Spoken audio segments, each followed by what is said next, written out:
Анда biz asıl oyunu arqılı suratlарға javob berdik. Qani asıl oyunu bir shaxsga keladi, sirtga keladi. Kez kelgan bir shaxsga qandaysiz? Asıl anda shaxs bilan javob beradi. Бағып жүрген қолар кімдікі екен? Kimniki? Байдың. Baydigan kimniki? Ол kim? Qanday bay? O'rmekchi. Kelesi yaxshi. Kelesi o'rmekchi. Kelesi. Уже бай қандай адам? Жағымсыз екенmi, жағымдымы? Жағымсыз неге жағымсыз екен? Өте жақсы. Қамап өте болды. Тамаша. Келесі. Кемпір мен шалдың несі болған? Оларда 5 қойлары, 3 балдар болған. Сәт, тамаша. Қойшыға кездесті. Дұрыс айтасың, отыра қой. Аха. Кемпір мен шалдың несі болған? Кемпір мен шалдың 5 ешкісі, 3 ұлдары Олдары болған. Жақсы. Енді соның сұрақ.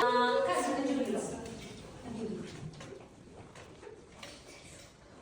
Байдың қызы тазша балаға қандай ниет жасады? Тамақтарды алып кетті. Не үшін? Өйткені ол аштан Егер көмектеспесе, ол аштанға көмек қылмайды. Сондықтан байдың қызы не істеді оған?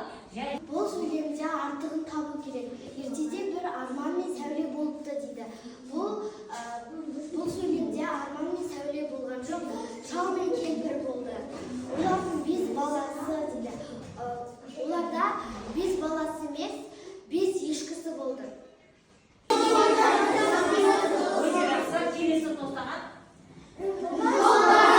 Өте жақсы, тамаша.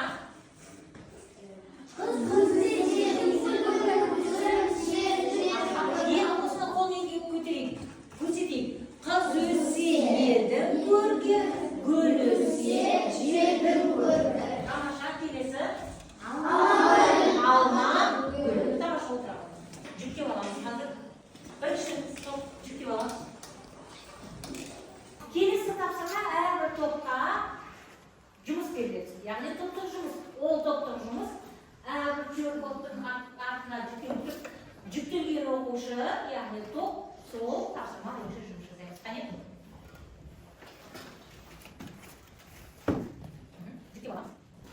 Жақсы. Келесі. Екінші топ жүктеп алды. Басып алайық. Жүктеп ба? Келесі үшінші топ жүктеп аламыз. Бірінші топ жүктеп аламыз. Бесінші топ жүктеп аламыз. Жарайсыз. Тамаша, жақсы. Бәріміз жүктедік. Бірінші топ тапсырма қандай емес. Екінші топ дайынбыз ба? Үшінші топ дайынбыз ба? Төртінші топ дайынбыз ба? Бесінші топ дайынбыз ба? Барлығымыз дайынбыз ба? Олай болса іске сәт. Кәне?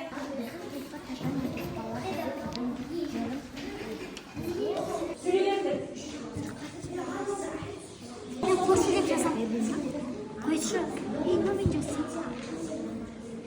3 бала деп. Аха. 5 баласымен бірге өйч. 5 баласы бірге. Жоқ, біле. Арман екеу бір көйлектер. Аха. Тамаша. Тамаша. Тамаша. Жарайсыңдар. Өте. Жоқ, көрмеді. Әке, мен мұндамын. Жақсы. Бағала. Өте жақсы. Екінші сәлге қандай тапсырма? Бізге берілген тапсырма мәтінде қандай кейіпкерлер жайлы сөз қозғалды. Мәтінде шал, кемпір, және шал, және де өнерші бай. Және 3 бай. Жақсы. Келесі үшінші топтан. Бізді топқа артығын табу керек. Арман, сәуле. 5 баласы. Бұл жерде артығы арман емес, арман мен сәуле дейді. Бұл жерде шал мен кемпір болады. 5 баласы емес, 3 баласы болады. 3 баласы болды, дұрыс па? Жақсы, жарайсыңдар. Сюжеттік картаны айтуға бердім. Бұл картаны не істеді? Атамен әжесі 5 қойлар мен 3 баласы. Байдың не істеді ол байдың қызы? Тазша баланы бай сандықтың ішіне салып қойды да, ал байдың қызы оған тамақ беріп отты. Жақсы.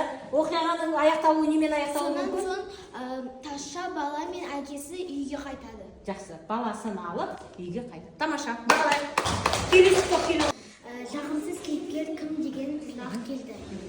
Жағымсыз кейіпкер. Ол бірнеше бай. Неге ол екінші бай жағымсыз кейіпкер? Өйткені бай балаларды сандыққа салып аштан өлтірді. Аштан өтеді. Тамаша, жақсы. Бағалаймыз оны. Өте тамаша оқиға. Сюжеттік картада былай болу керек еді. Яғни арасында да оқиға басталды не? Үш ұлдары. Орта жағында неге тазша бала кімге кездесті? Ең соңында не болуы мүмкін?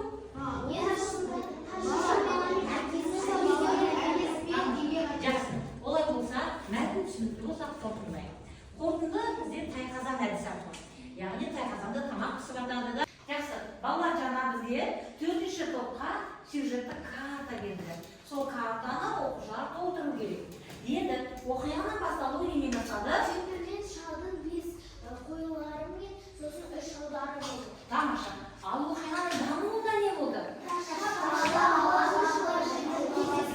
Қойшымен кездесті, иә? Сосын қойшымен кездесіп, бұл кімнің қойлары дегенде не дейді? Кімнің қойлары шықты? Енді оқиға немен аяқталады екен? Жақсы. Балалар, енді біз сонымен сабақты қорытындылаймыз. Соны не түсіндік? Мәтін не туралы? Тазша бала. Өте жақсы. Тазша бала ең соңында не істейді екен? Әкесіне, отбасына қайтып келіп, не істейді екен? Әрі қарай өзінің өмірін жақсы, бақытты өткізуі мүмкін. Олай болса балалар, сабақ түсінікті ма? Жақсы. Үйге тапсырма осы мәтінді әрі қарай оқисыңдар да, түсінгендеріңді сурет бетіне салып, алып келесіңдер. Түсінікті ма? Жақсы. Олай болса сабақ